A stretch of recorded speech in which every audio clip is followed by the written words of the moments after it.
everybody, Sharon Conti here with Val Nasser behind the camera.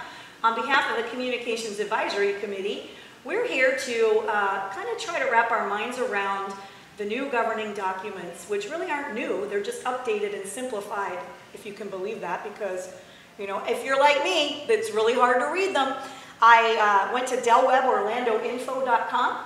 I looked under the association information, and I found this list. I found governing documents, links to the community history. I found declaration and exhibits, use restrictions, Exhibit C, rules and regs, design guidelines, amendments and supplements, and articles of incorporation and bylaws.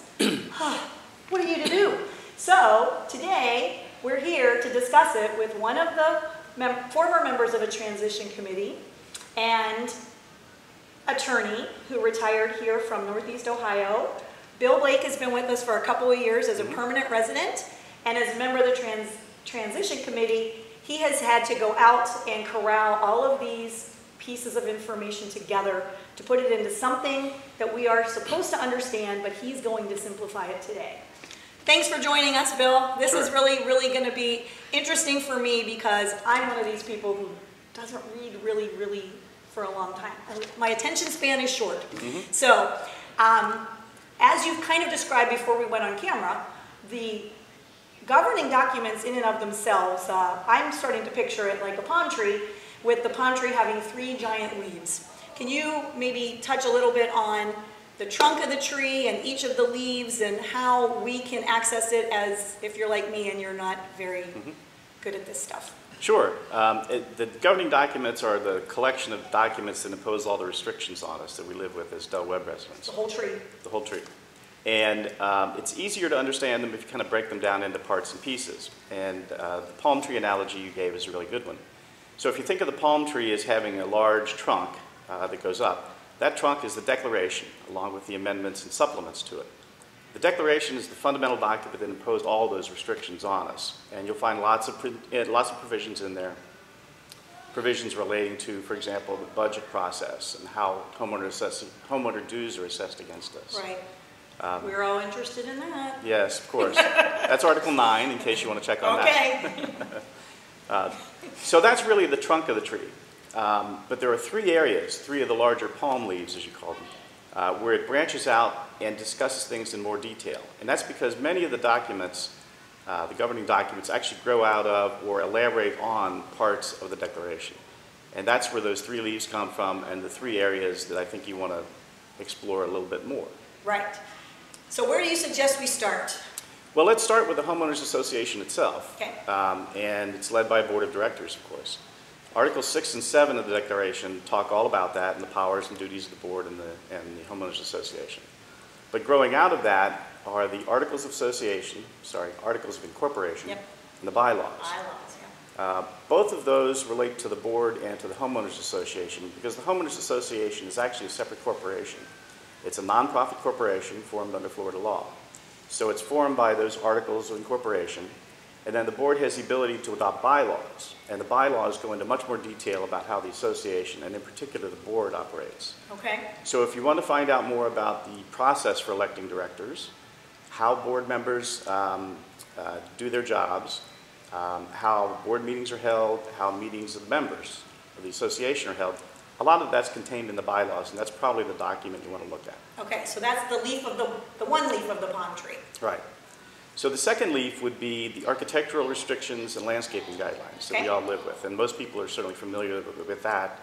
I know we've had to go through the ARC process, and I'm sure many other people have. Yes.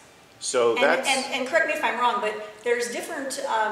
We have different links on the portal that I mean, it takes us to those guidelines, kind of in many different ways, like there's different avenues. Okay. You're right. A lot of the materials that you will need are already part of the architectural review website and the related documents. Okay, so it's just going to be kind of a duplication of what you see within the design guidelines that are underneath the governing documents. For the most part, that's true. Okay. There are provisions in the declaration itself, Article 3, I think it is, that addresses those architectural guidelines and landscaping guidelines. Is that in more specificity than is on the ARC, or no? Not for most homeowners. It's really the kind of the fundamental principles of it. It sets up the architectural review committee. And if you're interested in that, the other 2 documents, or the other documents that are related to that, are the design guidelines. And the design guidelines obviously are very detailed about what you can do with your home and what you can't. So if you want to find out more information about that, it's really the design guidelines that are probably the document that's most important to look at. Okay, great. So that's leaf number 2. Right. That only leaves us with one more.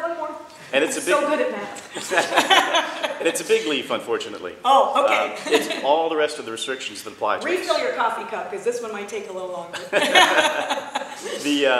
The rest of the restrictions start in Article 2 of the Declaration. Okay. And that's where you'll find restrictions, for example, that make us a 55-plus community. Okay. Restrictions on who can buy houses here.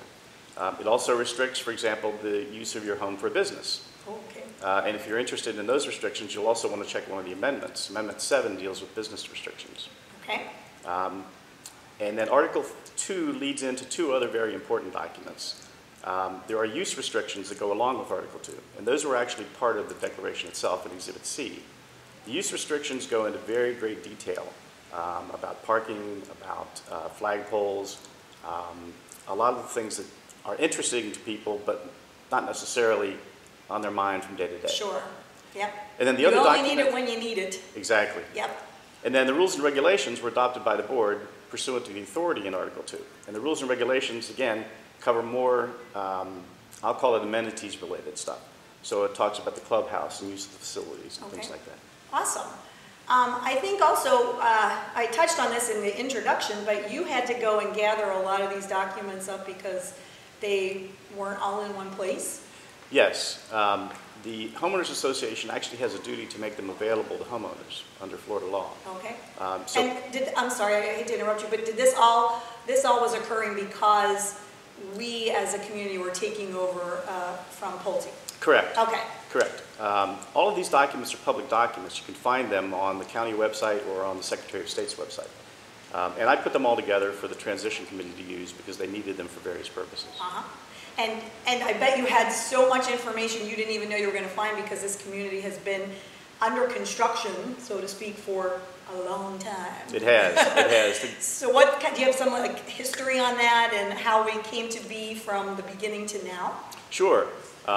Most people realize that we are part of the Ridgewood Lakes Master Association, Yes. and there are 5 different associations within it. We are the last. That's under the Walton group, correct? Correct. Yes, Master Association. Correct.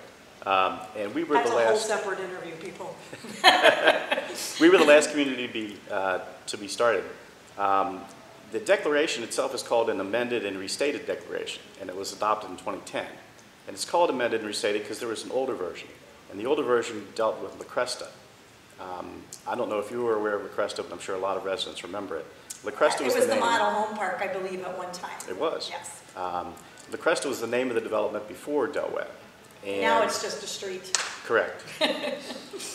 And it has kind of an interesting history. If you go back to 2009, 2010, there was a period where construction actually stopped. In fact, the clubhouse was stopped. There's a picture in the ledger from back then that shows basically just a few cement slabs and a bunch of cinder block half walls that are built. Oh, brother. In fact, it got so bad that the developer pulled out of the community. They just boarded up their model homes and left. At that point, there were 96 homeowners in the community, and they had no idea what was going to happen. They were very concerned, of course, that the community may never ever be built. Sure. Wow. So is there more information about the history out there? Whenever I Googled it before I came in, and I looked on the portal, there is a link that says Yes. links to community history. Right. And if you're interested in the rest of the story, you can go click on the link. There you go. All right. So now it just leaves you, it's up to you guys to know your password to get out there. So go to delweborlandoinfo.com, put in your password, under association information, find the governing documents, and all this information is available to you.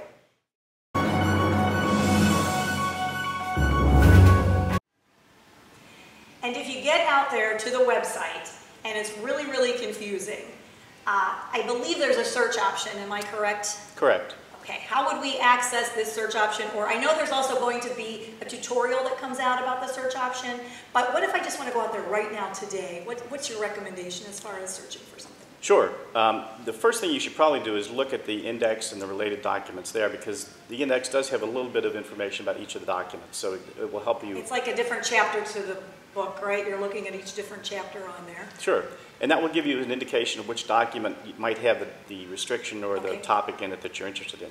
But all of the documents are searchable Let's PDFs. go with that parking thing because, you know, Sure. like I said, the emails that would go out about parking are probably pretty consistent. Sure. Fortunately, the board put a parking policy in place, and that really incorporates a lot of the provisions that are out there. So you can look at the parking policy. But if you want to see if, for example, the rules and regulations also deal with parking, you can use that search function within the rules and regulations document and just search for parking. Oh, okay. All right. Well, that seems pretty easy. Any other topic that we didn't touch on that you'd like to share with your fellow residents? I think it's important to understand the governing documents as homeowners because they apply to all of us. And I encourage you, if you have questions, just go play with the documents, search them, get a little bit used to them, and I think you'll find them a little bit easier to use than you think. Awesome. Well, thank you so much again for your time. This was Sure. really helpful, very informative. And now remember, everybody, you have your tools. It's accessible to you, and hopefully this was a pretty easy to understand tutorial that you guys will find a lot of benefits to using in the future. Sharon Conti here with Val Nasser for the Communications Advisory Committee, and we will see you next time.